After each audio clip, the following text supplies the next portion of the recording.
سلام كميتان فوتا في تواتن كبراتن تقاتل تددوي تي في نسعى زدالنا لكم حصرتن واناون زيناتات حزنا لكم قريبنا لنا كتكتاتلنا عدمنايو بكاندي ارستنت فوتاتهم كنفلم كونتا تግራይ ዓብይ ስኽፍታ ምዃኑ ሕብረት አውሮፓ ገሊጾም ዓለም ለኸ መዓልቲ ሸቃሎ ሜይዴይ ምኽባር መሰል ሰራሕተኛታት መሰረት ኢንዱስትሪያላዊ ሰላም ንምፍራይነትን ብዝብል ቴማ ተኸቢሮም ማእኸላይ ቤት ፍርዲ ዞባ ማእኸል ካብ ቂም ተበጊሶም ቅትለት ዝፈጸሙ ክልተ ውልቀ ሰባት ሕድሕዶም ብ25 ዓመት ጽኑዕ ማእሰርቲ ክቕጽዑ ወሲኖም ኢትዮጵያ ብናጽነት ፕረስ መበል 148 ደረጃ ሒዛ ክቡራት ተኸታተልቲ ደደቢት ሚድያ ንዝሓለፈ ኣስታት ሓደ ሰሙን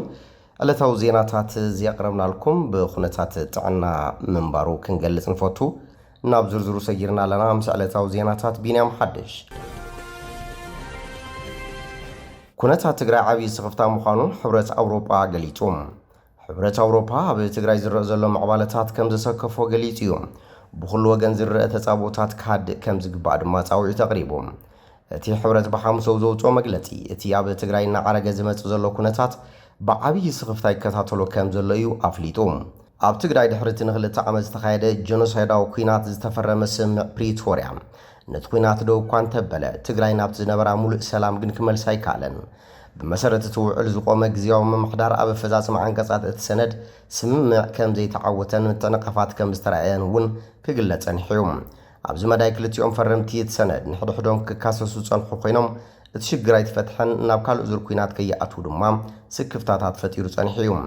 عب كم زبال حرق وصقوص صنحة جزية ومن محضر عبز حالة مقاويد سالاسام بقدام مينستر أبي أحمد عدم سلطانون حدا عمد كنا واحد حرموسانو اتوتري مليسو خجدر ترايوم وحتى بزوجو مجلس ون عبت بقدام مينستر استوسد سوقمتي كم زي تساتفن كم استقللن بمجلس توسانا بزي عفلوتون من مخارن استقبره نوع البريتوريا بقول عزت حسن مخانو جليسو كم زي قبلوا نافليتهم من جستي تيبيا بمنجدي سكرتاريات بريس قدام مينستر بلاليني سيوم عبيلو نبي بي ساب زهابو قال من واحد مسلطان جزيهم محضر حقاونت كم زلوي جليسهم بمسارة وعلى بريتوريا حوحاتن فيدرال منجستن حبراو جزيهم محضر كقوموز تقلب كوينو سلطان تسفشوم بريزيدانت من نواح نايكلت يوم أكالات تصادفو كم زدلي زقلت نتبي بنصراي تقمتن عبر استتزنحة قروقوسن بوليتيكاون تتاون كنتات تقراي زقادر زلو معبالة قداي جزيهم محضرن بريزيدانتونيوم بدحر زي ما أخلاي كوميتي حوحات بمسارة سمع بريتوريا زقوم جزيهم محضر تقراي فريسو بتيك إرما خوينات تقراي بهزب زتمرت أمم محضر كتكا كم زوسنا فليتيوم تخونتات بخمزي قلتوفنا عرقاب زخدل زلو اوانين بقر حبرت أوروبا بعبي شغلوتي كتاتلو كم زلو زفلتم تحبرتها مجلسيو النتي كدم 3 عامات بريتوريا استختم سمع قوام مقرات تصابوتات أو حدا غاز تزخون يكون سقومتي بوزوسكو قدون تويعهم بتوساخي كال أي زرعنا وخيناتكو قدن عمونغو خلهم وغناز زلو فللي ببوليتيكا وزاتك فتح قد المخانون آسمير اللهم عالم لخ معالت شكالو ميدي مخبار مسل سرحتنياتات مسرت اندستريالاو سلامن مفراينتن بزبل تيمات خبيروم ببرك عالم نمبل 237 جيزي بدرجة تقراي دما نمبل 51 جيزي استخابر معالت شكالو وكلتي أسرحتي لعلو سبب سلطان منجستي كمون استفلالي عدومات عاقاش سابستر خبولو عب كتما مقلب ببانال زت تخبيروم زعلت سرحتنياتات نزقبر وعبركتو عفلت أزرخبولو توفاينتن فتحوات تحازان خلو زقالسلو قديتهم فتيمهم مسلهم زحاتلو عمانقوهم حبرت كفترو زحاشنا يسرح بوتاك فتر ملغت زنبهم حلال فلو معالتو مخانو مكتل حلاف بيرو اندستري تقراي محارق قبر مكايل قليتهم سرحتنياتات منجستي وزف الدموزهم عبزي تخفللو افابريكاتات تقراي تغوصيرو مسرحو زنبورو بأماي تشحاز غوصور وغنات بسنك عطوانا دادي منجست فيدرال اندستري تاسر حنت طواب بيلن سرحتنيان أم بتان كم زركبا قليتهم بزخات هاقرات ميدي تبايل زفلت أحقراو معالت شكالو يخبرين بمسارة زي كل جزي حدا قنبوت دمام نتي يعمل العالم زركبو سرحتنيات هزكايدو تاريخو كالسن استرخبا مخسب النمزكاري لليام عم نفس وكف عامد زحاشقونتا سرحن محبرات سرحتنيات زيادة سلطان كرخبان زتقلب تقاوموتات عمل العالم يكايد ኣብዚ ሓለፈ እዋናት ዝተፈላለዩ ማሕበራውን ዴሳውን ውዳበታትን ጉጅለታት ሸቃሎን የኽብርኦ ነይረን ናይዚ መበገሲ ዝኾኑ ተቃውሞታት ኣሜሪካ ክካየድ እንከሎ ኣብ መስከረም ፈላሜት ሶኒ ይኽበር ነይሩ እዚ ኩሉ ዝተጀመረሉ ግን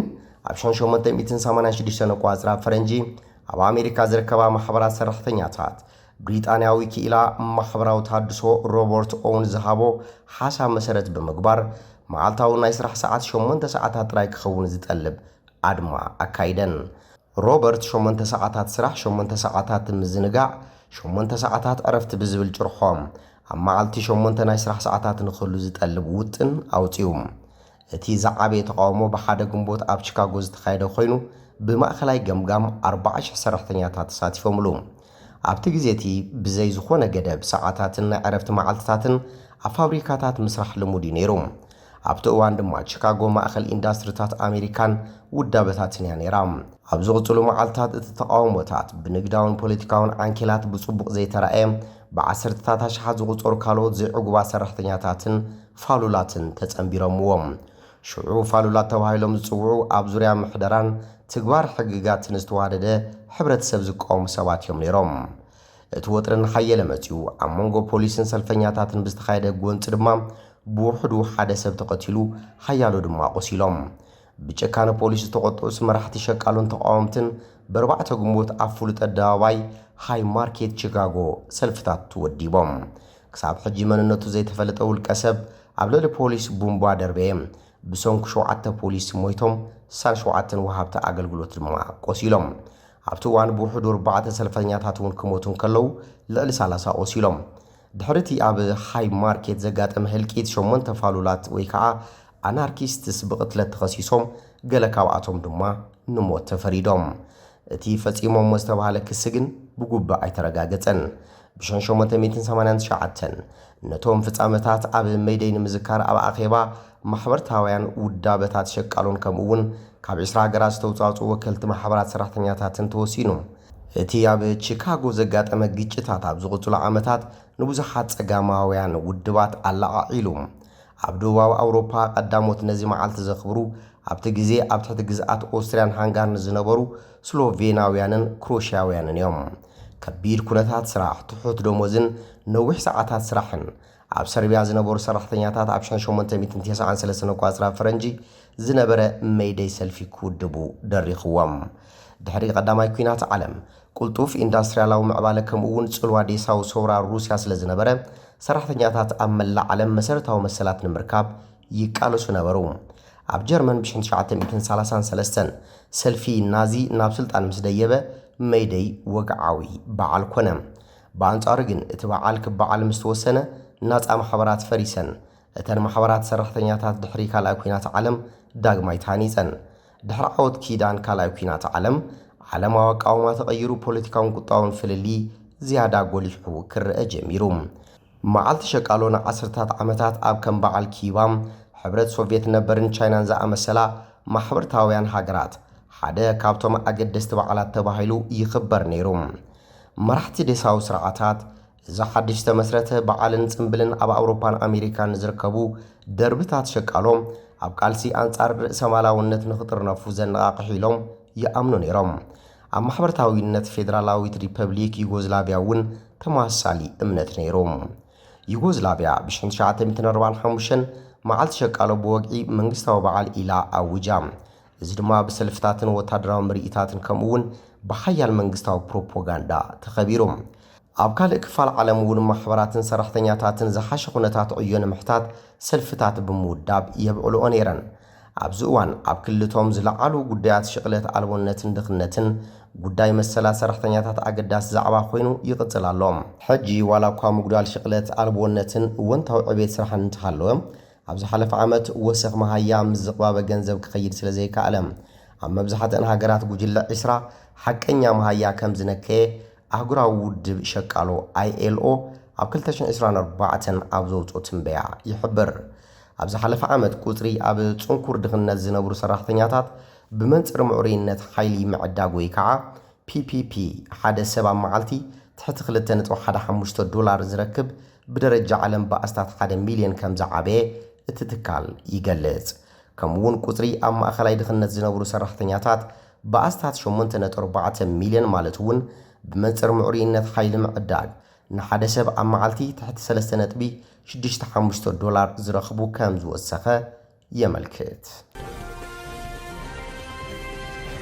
ማእኸላይ ቤት ፍርዲ ዞባ ማእኸል ካብ ቂም ተበጊሶም ቅትለት ዝፈጸሙ ክልተ ውልቀ ሰባት ሕድሕዶም ብ25 ዓመት ጽኑዕ ማእሰርቲ ክቕጽዑ ወሲኖም። ኣብ ወረዳ ታሕታይ ማጨው ጣብያ ከዋኒት ካብ ቂም ተበጊሶም ቅትለት ዝፈጸሙ ክልተ ውልቀ ሰባት ሕድሕዶም ብ25 ዓመት ጽኑዕ ማእሰርቲ ክቕጽዑ ማእኸላይ ቤት ፍርዲ ዞባ ማእኸል ወሲኖም። ኣብ ወረዳ ታሕታይ ማጨው ጣብያ ከዋኒት ነባሪት ዝኾነት ወይዘሮ ንግስቲ ማላኺ ምስ ሓዋ ኣይተ ታደሰ ኣባደ ብምዃን ንበዓል ገዛኣ መዋቲ ኣይተ ተስፋይ ብርሃነ ናብ 23 ሰነ 2017 ዓ.ም ኣብ ዘውግሕ ለይቲ ከም ዝቐተለት ብመረዳእታ ከም ዝተረጋገጸ እቲ ቤት ፍርዲ ገሊጹ። እዞም ተኸሰስቲ ነዚ ገበን ዝፈጸሙ ብፍላይ መዋቲ ምስ ቀዳማይ ተኸሳሲት ናይ ቦታ ክርክር ዝነበሮ ብምዃኑ ካብዚ ብምብጋስ ብቂም ተለዓዒሎም ከም ዝፈጸምዎም ብመረዳእታ ተረጋጊጹ ኢሎም። ነዚ ጉዳይ ክርኢ ዝጸንሐ ማእኸላይ ቤት ፍርዲ ዞባ ማእኸል 22 ሚያዝያ 2018 ኣብ ዝወዓለ መጋባእያ ተኸሰስቲ ሕድሕዶም ብ25 ዓመት ጽኑዕ ማእሰርቲ ክቕጽዑ በይኑሎም። ኢትዮጵያ ብናጽነት ፕረስ መበል 148 ደረጃ ሒዛ ኣብ ማዕቀኒ ናጽነት ፕረስ ዓለም 2026 ኣቋጽራ ፈረንጂ ኢትዮጵያ ኣብ መበል 148 ደረጃ ክትስራዕ እንከላ ኤርትራ ድማ ኣብ ዓለም ኣብ ናይ መወዳእታ ደረጃ ከም ዝተሰርዐት ገሊጹ። ኤርትራ ንሳልሳይ ተኻታሊ ዓመት መበል 180 ኮይና ትቕጽል ከም ዘላ እቲ ዓመታዊ ጸብጻብ ኣመልኪቱ። ጎረባብት ሃገራት ጅቡቲ መበል 167 ከምኡውን ሱዳን መበል 161 ደረጃ ሒዘን ኣለዋ። እቲ ዞባ ንናጽነት ፕረስ ብድሆ ይኸውን ኣሎ ክብል ድማ ገሊጹሎም። እምበር ከስፍትዋትን ክቡራትን ተኸታተልቲ ደደቢት ቲቪ ነሳዕ ዘዳልናልኩም ዜናታት ነዚአን ይመስሉ። ስለቲ ምክትታልኩም ኣመስጊና ብኻልኦት ክሳብ ንራኸብ ሰናይ ንዓኹም።